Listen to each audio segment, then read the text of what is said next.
All right, as promised, please be joined by a special guest today. We didn't have him on the docket when the day started, but then this news broke about Matthew Sluka, and Sam Holland happens to know him personally, and he was kind enough to come over to our studio to chime in and try to shed some light on this situation.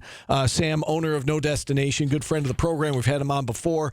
Thanks for coming down, making some time for us, Sam. We appreciate it. Totally. Happy to be here. All right, so you happen to know him personally, so I don't know what you can share or not share, but can you help us wrap our heads around what happened today? Yep. So the basis of this, I mean, Matt played at Holy Cross for 4 years. Great quarterback there. They beat Buffalo on a Hail Mary 2 years ago, and I got to go see that. I've been to a bunch of his games down there. My best friend from school is his best friend from home, so we've hung out a lot. He was really excited to go to Vegas, and I mean, all of this is pretty much out there now. The coaches told him they were going to pay him a certain amount of money, and that didn't end up happening. And where I actually have respect for him is what he did. And I saw you talking this morning kind of about like quitting on the team. I think this is like a microcosm for what's happening all around the country. And this might be the first time that it's really out there because he decided to take a stand. But this type of stuff where athletes are getting promised a certain amount of money and then not getting paid, I think is happening a lot more than just this scenario. But obviously them being 3-0, them being ranked, and him stepping away shines a spotlight on the situation. So, I guess my rebuttal to that would be a couple of things. Let's take them one at a time. Let's start with why not get it in writing. So you agree to this. The coaches say, okay, we'll get you $100,000. Before you jump and say, okay, I'm going to sign, I'm going to come there, don't you want some assurance if you're the young man, or it's not just unique to him, but any player around the country, wouldn't they want an assurance that this was going to happen? So why not get it in writing? Well, you'd think the player would want assurance, but you also would think that the school would, because this could happen vice versa on the other side. The issue is the NCAA. Where is the regulation? We talked about this the first time I came on. This is like the only industry where the contracts aren't regulated. If they stop paying one of you, would you show up to work every day? If Kyler Murray for the Cardinals said, we're not going to pay you anymore, but you have to keep playing, is he going to keep playing? You guys all have contracts. Everyone has contracts because that is business. So I think this just, once again, shines a spotlight on where the NCAA is falling short, because there should be a contract in place so this doesn't happen. My next question is, can the coaches legally make these promises, or does the actual donor have to make should the coaches even be making these promises in this situation, or should it be a donor making these promises? It should be the collective. Yeah. Like, this is definitely the collective's position. And I mean, the shocking thing to me about this is that they're 3-0 and they're going to let him walk over $100,000, which it's a lot of money, but like looking across the country compared to what some of these other quarterbacks are getting, I want to say the Power 5 quarterback right now is going for about $500,000. So he's getting paid $100,000 for a school that is ranked for the first time, I think, in a long, long time. I'm just shocked at the way that they are handling it. But to answer your question, I think it's the collective. The coaches can't directly pay them, but I think it just goes to show how messy this all is, because there should be a straightforward way to how to get this done with every single athlete, and there isn't, which is why situations like this are happening. You said it seems strange that they're letting him walk, and I agree with you that it seems strange that they're letting him walk. And so I'm skeptical about, how hard is Matthew Sluka and his family trying to resolve it, or do they feel like they already know that there's a better offer out there for next year, and they're like, you know what, you didn't pay me, I'm done, I'm preserving the year, I'm going to make more next year. So, I mean, can you shed any light on that about if...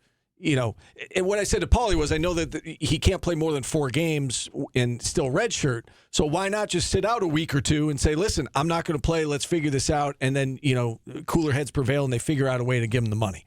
I don't know this for sure, but it sounds like it got to a point of no return to an extent, because I think if they had wanted him to come back, they would have done it before it got this public. But in his point of view, I mean, this is his last year of eligibility. So he after this year, he's done. No, I get it. Right? I get preserving the red shirt. So I get not playing this week against Fresno State and saying, hey, I'm not going any further until we figure this out. It just seems like to me, it seems like it's a little early to pull the plug. you talk about if you're not getting paid, you don't come to work, or if you go on strike. That always seems like it's a last resort situation where you've tried everything, and as you said, maybe it did get to a point of no return. But 3 weeks into the season, it seems a little early to me to say, okay, they promised him $100,000. Are we led to believe that he's literally only going to make $12,000 of the $100,000? The $3,000. We saw that, right? Pete Thamel's reporting that he was $3,000 for 4 months, which is $12,000. There's a $88,000 gap. Like, that's what we are led to believe. That's what they're saying, and that seems crazy to me. It seems crazy to me too, but I think that is what could prompt a situation like that. Because now I think he's been there for 6 months, and if he's gotten paid $3,000 over 6 months, what's going to lead him to staying and to thinking that he's going to continue to get paid? And now, just once again, like, I respect him for putting this out there, because in a sense, he's almost like an activist with this NIL space, and I kind of led with this, it's happening everywhere. And it's not being talked about, whether the players don't want to stand up and they don't want to face the criticism, because a lot of people are talking about him on Twitter, both positively and negatively, but a lot of people are talking about him. And I just respect him for standing up and putting this out there, because I'm hoping the NCAA sees this and finally, hopefully. Well, didn't it happen in Florida also? Yeah, but it wasn't mid-season, and this is 4 weeks in, and they're unprecedented. Right, they're 3-0. It's basically like holding out in the middle of a season for a contract dispute that I guess isn't actually a contract, right? That's kind of the issue. It's somewhat similar to like what guys do in the NFL when they want their new contract, or they want whatever they want, but they have something in place. Yeah. There's just nothing in place here, which is the overarching issue of the whole situation, is that it's very easy to prevent this. You just put it in writing, but it sounds like, and my guess is, like, it's happening all over the country, is that these schools that are fighting with the schools that are doing well with NIL are promising money that they don't have to get guys there. So there is a report out there from a Fox 5 reporter out there in Vegas saying that he had been approached by another school, that there's more money. He knows he's going to get more money, and that's part of the reason he's transferring. Even if that's not the case, and again, I'm not disparaging your friend or saying that, so I'm not talking about him in particular, but at some point this will happen, right? Where a guy gets in the middle of the season and, maybe this truly is a contract dispute, but a guy gets 3 weeks in and says, you know what, either double what we're playing well, I'm overproducing, pay me more now, or I'm going to sit out and go somewhere else next year. How do we stop that collective? Like that can't be good for college sports. How do you stop that from happening? He might be saying pay me more, but I think he's saying pay me more, like pay me the amount you told me you were going to pay me. Right, and I'm not saying that. I'm not talking about his situation in particular, because you're right. If there's an $88,000 gap, like, I understand why he's doing what he's doing. I'm saying let's take him out of it. Let's quarterback X, whatever his name is, he gets somewhere, they have a deal in place, and then he takes a school that's a group of 5 school, and all of a sudden they're in the top 25. They're 3-0 for the first time in 40 years. And what's stopping a kid from going to the administration saying, all right, we had this deal, but I'm crushing it. Like, I want double, or I'm done. It's contracts. Same it is with any other job. It's a contract. Yeah. And that, to me, is what NIL is so far behind when it comes to contracts. Got to get the things in writing. Because that's how you make it solidified, and then, like, it becomes a law thing, not a he said, she said type thing like it kind of is right now. Yeah, this is probably a 50-50 case, right? It's either he went and asked for more money, or he's telling the truth. Yeah. Right? What's stopping a kid from, okay, yeah, you're right, I'm under contract, pay me double, you're not going to pay me double, okay, I'm hurt, I can't play. I hurt my leg. Under contract's different if you're, and they have doctors that check them out.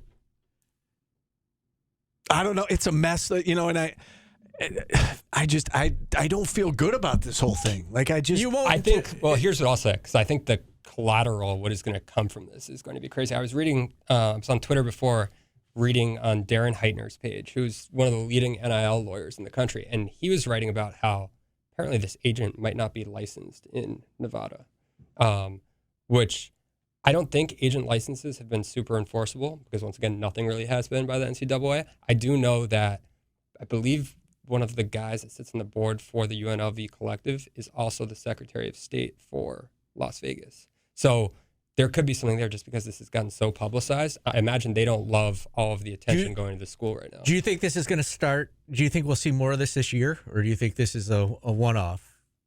I wouldn't be surprised. Yeah, I think wouldn't either. This ends when the contracts come into play. Like, that is the end of this. Because this isn't the first one. This is the second one, and I'm sure there'll be more to come. right again, the middle of the season though. This is the first one that I know of that it just middle of the season, pulling the plug, saving my year, and moving on to the next one. Real quick, you mentioned the agent. I know we got to take a break. Do you know if, and maybe you don't know this, is there a lawsuit planned for suing the agent? I mean, because it sounds like malpractice to some degree. I have no idea. I just think, like, once again, this is the first time something like this is happening. So at this point, I wouldn't be surprised by anything. Sam, really appreciate you finding some time for us and coming down, shedding some light on it. Again, remind everybody how they can find your stuff. No Destination, the biggest chop up. We've got a new episode with JJ Starling tonight. Watch the end of it. If Syracuse makes March Madness, I have to shave my head. So that'll be a little thing. How crazy is it that UNLV quarterback leaving has caused us to not even mention that the Syracuse basketball schedule came out? It's a huge story. The one other thing I want to end with, Matt Sluka, Syracuse next year. Who knows? You think it might happen? Who knows? I threw that out there earlier. All right. We'll take our final time out. We'll wrap things up next.